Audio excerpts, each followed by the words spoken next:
Hello everyone, welcome to my YouTube channel CBSE English. आज 6th class में हमारा second chapter है nouns.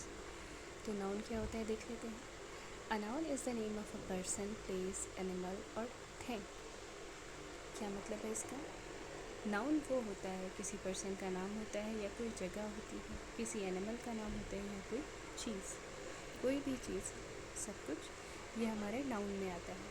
For example, अगर हम नाम ले लें किसी का, प्लस प्लेस, वो कोई सिटी भी हो सकती है, कंट्री भी हो सकती है। उसके अलावा एनिमल, लॉयन, एलिफेंट एक्सेट्रा। और thing, bottle, pencil, rubber etcetera. फिर ये हमारे नाउन होते हैं। उसके बाद हम टाइप्स ऑफ नाउन देख लेते हैं, कितने टाइप्स के होते हैं। जब हम टाइप्स ऑफ नाउन्स की बात करते हैं तो ये यहाँ पर इसके 4 टाइप्स बताए गए हैं, जो कि हैं common noun, proper noun, collective noun and abstract noun. तो क्या होते हैं common noun? A noun that is the name of a person, place, animal और thing is called a common noun. वो नाउन जो किसी पर्सन का नाम होता है, किसी प्लेस का नाम होता है, किसी एनिमल या फिर किसी चीज़ का नाम होता है, उसे हम कॉमन नाउन कहते हैं। It can have a singular as well as plural form. वो सिंगुलर फॉर्म में भी हो सकता है और प्लूरल फॉर्म में भी। अ common noun never begins with a capital letter. For example, chair, chairs, house, houses. क्या मतलब हुआ इस बात का कि किसी भी पर्सन का नाम, प्लेस का नाम, एनिमल का नाम, थिंग का नाम कॉमन नाउन है और वो सिंगुलर और प्लूरल दोनों हो सकते हैं। उसके अलावा साथ ही ये कभी भी कैपिटल लेटर से स्टार्ट नहीं होते हैं। ठीक है, यूजुअली हमारा पहला लेटर कैपिटल होता है, लेकिन जब बात कॉमन नाउन की हो तो वहाँ पर हम पहला लेटर कैपिटल नहीं लिखते हैं। अब हम देख लेते हैं इसके आगे प्रॉपर नाउन्स। प्रॉपर नाउन क्या होते हैं? A noun that is a particular name of a person, place, animal और thing is called proper noun. A proper noun does not have a plural form, it always begins with a capital letter. क्या होती है proper noun? Proper noun वो होते हैं, यहाँ पर देखिए एक वर्ड आ गया है particular. Particular name of a person, जो सिर्फ किसी एक पर्सन का नाम हो, प्लेस, एनिमल और thing is called a proper noun.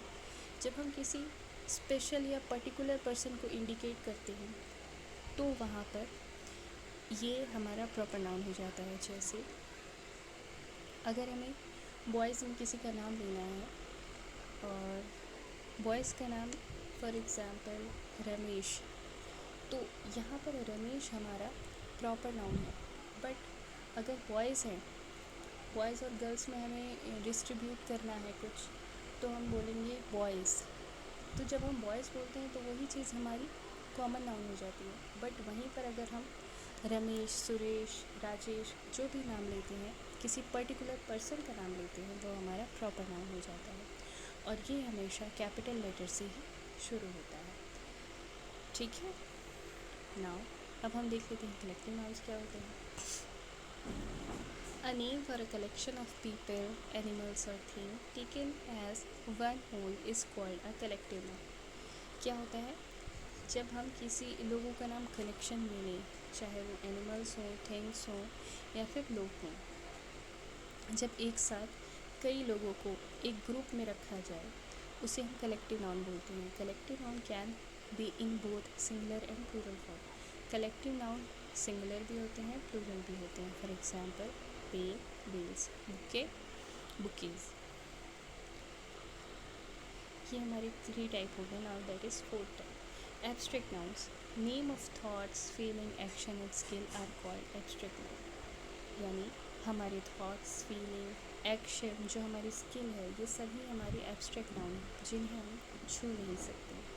Abstract noun can not be seen, heard, smell, tested और टच्ड। और ना ही इन्हें देखा जा सकता है, सुना जा सकता है, सूंघा जा सकता है, टेस्ट किया जा सकता है और ना ही टच किया जा सकता है।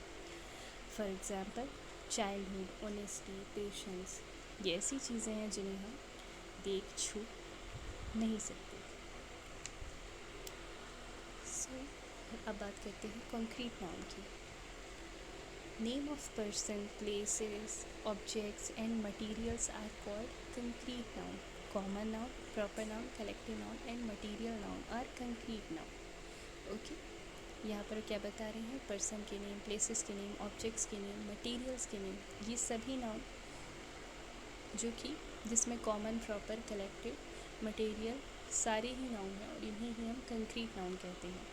फिर हम आ जाते हैं नेक्स्ट पर, possessive nouns. Possessive nouns show ownership, they are written with an apostrophe. Possessive noun क्या होते हैं, जैसा कि नाम से ही पता चला है पोजेशन, ये हमें ओनरशिप दिखाती है कि ये चीज़ किसकी है। और यहाँ पर ये अपॉस्ट्रोफी एस के साथ लिखे जाते हैं। Apostrophe before S is used in the case of singular noun. जब हमारा नाउन सिंगुलर होता है तो हम अपॉस्ट्रोफी एस से पहले यूज़ करते हैं। उसके अलावा अगर हमारा नाउन ऑलरेडी प्लूरल है तो हम अपॉस्ट्रोफी एस के बाद यूज़ करते हैं। ठीक है। नाउन केस क्या होता है? The case of a noun tells us about the position of noun in a sentence. It can be categorized into 5 types. Case क्या होते हैं जो हमें बताते हैं कि नाउन की किसी सेंटेंस में क्या पोजीशन है। When a noun or pronoun is used as a subject of verb, it is said to be in the nominative case. जब कभी भी हमारा नाउन और pronoun subject of a verb की तरह यूज़ होता है तो उसे नॉमिनेटिव केस कहते हैं। जैसे for example, Tarun bought a pen. Tarun for the verb bought, यहाँ पर हमारी वर्ब क्या है, बॉट, और हमारा नाउन है तरुण। ठीक है।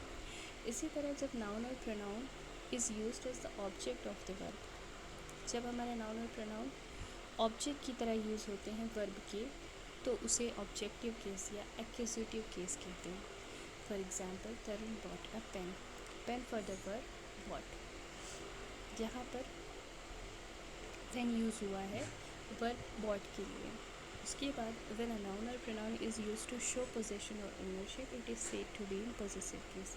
जब भी हमारे नाउन प्रोनाउन को ये दिखाने के लिए, ओनरशिप दिखाने के लिए यूज़ किया जाता है तो उसे पॉजेसिव केस कहते हैं। For example, Tarun's pens was lost, यहाँ पर ओनर कौन है, तरुण, और हमने यहाँ पर अपॉस्ट्रोफी एस का यूज़ किया है क्योंकि तरुण सिंगुलर है तो अपॉस्ट्रोफी पहले हो लगेगा, उसके बाद एस।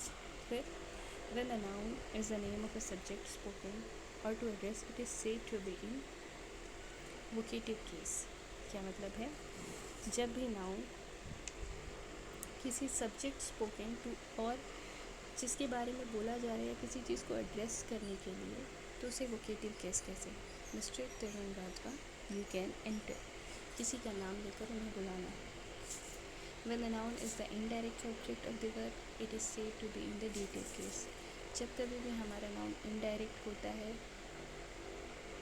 इनडायरेक्ट ऑब्जेक्ट में होता है वर्ब के, तो उसे डेटिव केस कहते हैं। For example, Tarun brought Kishore a cup of tea. Tarun ने किसके लिए कप ऑफ टी खरीदा, किशोर के लिए। यहाँ पर हमारा इनडायरेक्ट ऑब्जेक्ट किशोर।